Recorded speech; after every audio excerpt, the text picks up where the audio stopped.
Magtutour tayo guys sa The Mansion. So, ayan na yung garden nila.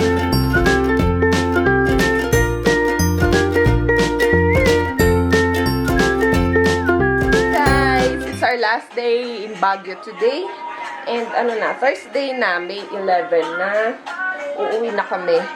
Pero, tanghali na kami nagising. Actually, hindi naman. Tanghali na talaga kami gumising kasi pinick up pa namin yung car na nandoon, nalakan ng gate. Kaya, nagpalipas pa kami ng oras kasi 6:30 pa sila nagbukas doon. So, anyway, ang original plan is 5 o'clock aalis kami dito or 5:30 para pumunta ng Cafe in the Sky doon na magbe-breakfast. Then, makita yung sunrise. Pero since hindi nga nasunod, ngayon pa lang kami pupunta doon. Dala na namin lahat ng gamit namin. Then, saka kami mag-iikot like sa Good Shepherd. I'll be packing up our things. Kaya, dyan lang kayo guys.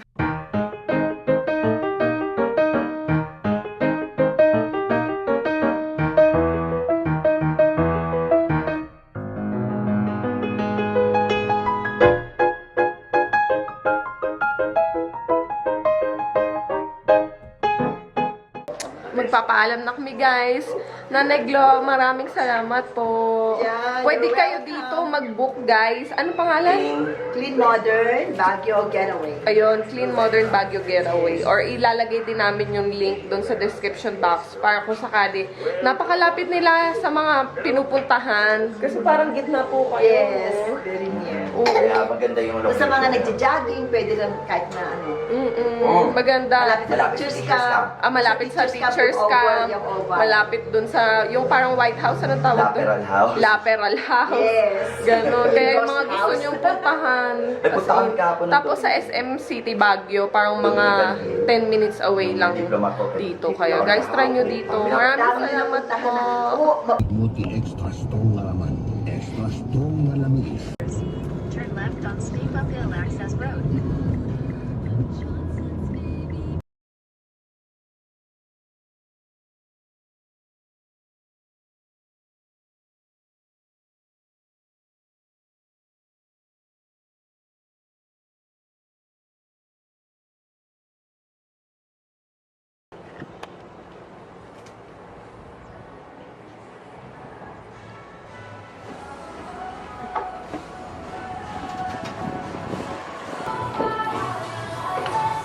Wow, guys, ang ganda nung ano nila dito, restaurant. So, overlooking siya. Ang cute. Grabe, ang lamig. Ang ganda.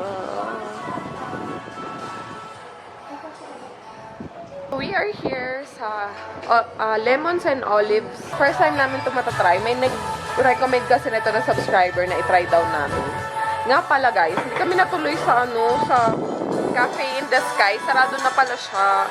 So, pinagbabawal ng pumunta doon kasi meron na siyang parang court order or ano ba yung tawag nyo doon sa policy ng government na hindi na siya pwedeng puntahan. And yung Dinosaur Island naman, sobrang init. Tapos medyo mahal pa siya, 350 per person. Tapos ang layo nung lalakarin mo to see yung mga iba't ibang mga dinosaurs na nakalagay dun sa island. So hindi na kami tumuloy. And then after this, we'll go sa The Mansion and bibili na lang ng food and pasalubong dun sa Good Shepherd.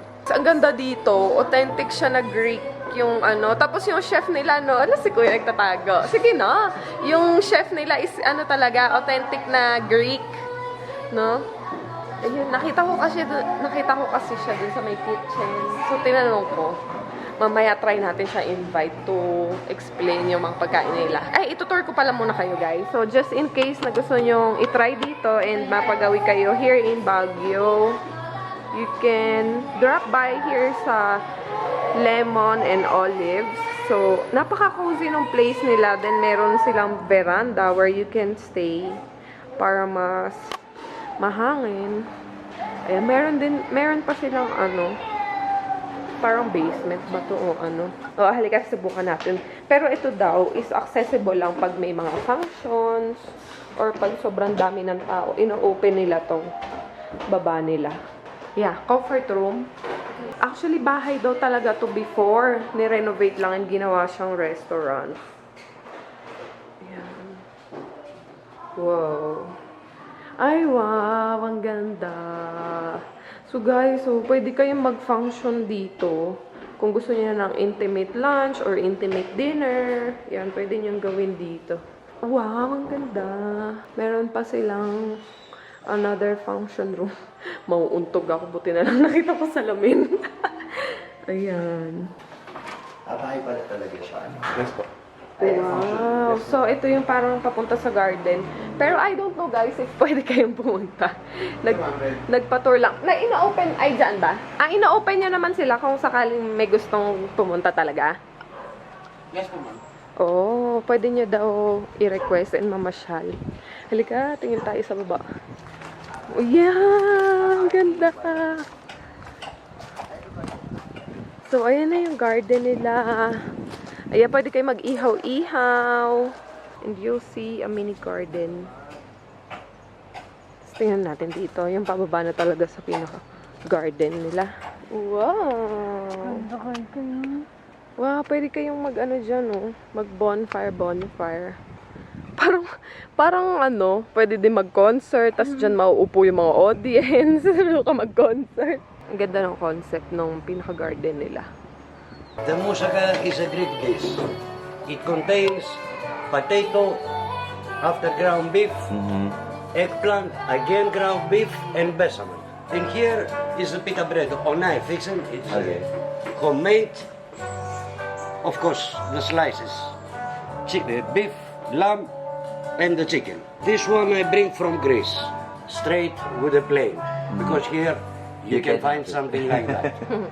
But recommendation, this one you will eat it warm.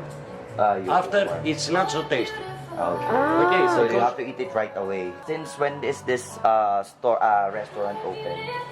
3 of June, and we have 11 months and 10 days open. Wow, so almost a year, just barely new. So what's your name again, sir? Takis. Thank you. All right, so we Chef can invite, Tekis. so we can invite our viewers To try to your try place. your place Thank and you. the food here. Thank And thank you so much. Grabe, first time namin to kakain ng authentic Greek food. Ano nga pala yan? Grilled. Yan yung grilled tanigi. Oh, sarap, mukhang mapapakain ako ng tanigi kahit di ako makain. Kain na muna tayo. Thank you. Grabe, ang sarap ng ano nila, fried cheese. So, ito, authentic daw to na galing sa Greece talaga. Pag kinagat mo siya, sobrang kapal niya sa loob and sobrang gooey niya as in ha. Ano mo dito, guys? Okay na. Hindi siya yung Pwede tipo kang na pumili ng, parang ng ano, yung Joshua cheese na lalagyan yung mo sa humahaba-haba. ibabaw yun. Kuwari ito din. So, Sarap niya as in. So, here's the musuka. Ang sarap niya, guys. Ito, hindi ko alam, pero parang siyang, yung consistency niya is parang omelette. Tapos, yung beef, ground beef, is nasa loob with a tomato dressing, special tomato dressing. Tapos, ito, yung pinaka bottom part niya is parang baked potato. So, patatas talaga siya. 240 pesos lang pala, guys. Pero sobrang laki niya. Nakita niyo naman kanina. Ang sarap niya as in.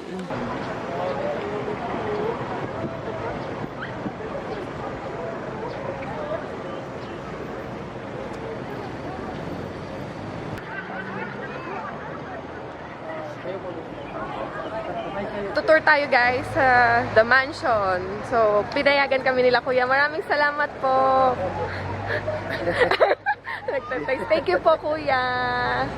Tsaka si kuya ang isa. Hello!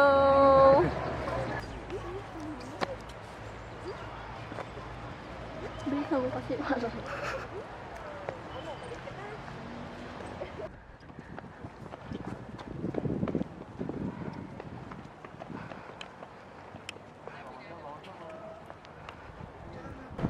Hi guys, so ito nga, pabalik na kami ng car and sayang, bawal kasi magpa-picture dun sa loob ng The Mansions, tsaka mag-vlog. So, pero nakita namin yung loob, sobrang laki.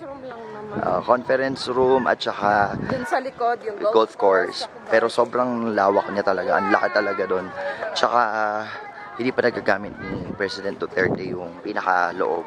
So, yung last na gumamit pa nun is I think si Pinoy pa. Pero masaya, maganda yung loob dahil first time syempre, 'di ba? Nakita natin yung pinakaloob ng the mansion. Nandito tayo ngayon sa Good Shepherd. Usually, kilala ang Good Shepherd for goods na mura. Pero let's see kung mura talaga siya. Pero dito, mura daw yung mga bilihin, lalo na yung mga pampasalubong. And then, meron ditong magandang view, guys. Wow!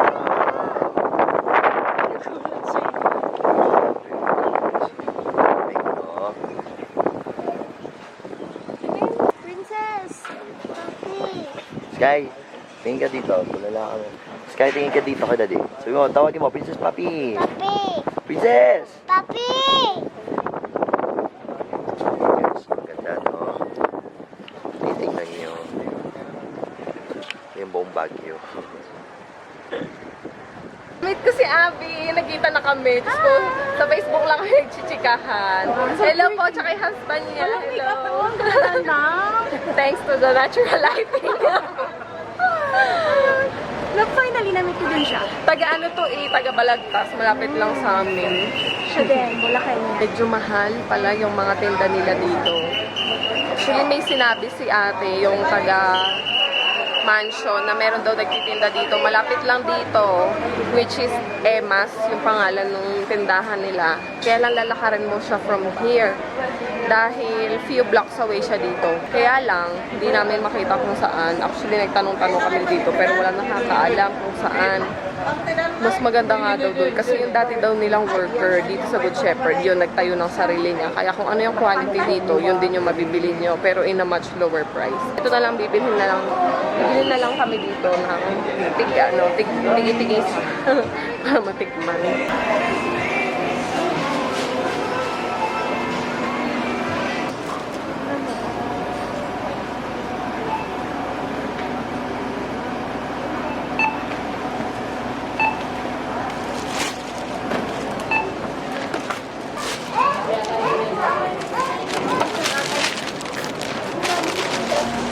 Ice cream! Wow!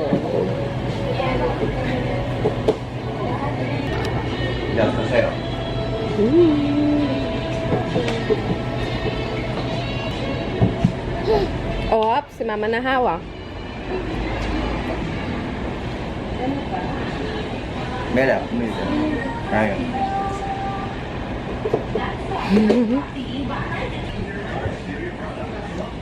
Mama na.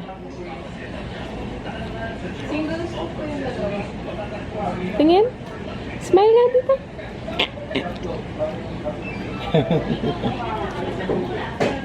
Bibili tayo ng mga pasalubong. Strawberry. Dito ako nakabili kila ate. Ate, anong pangalan ng store niyo? Well, start po. Ayan, Val Store. Unang-una siya sa may... Actually, iba na pala yun. Iba na ba yun nandun sa may kabilang side? Basta first to sa mga magkakatabing store. Makita nyo. Hi! Silang passion fruit. 100 isang tali. So ganyan niya. Mga ilang peraso lang. Sige. Ayan no, ganyan yung mga strawberry ni ate. Hanggang sa loob may laman. Kaya dito na lang ako bumili.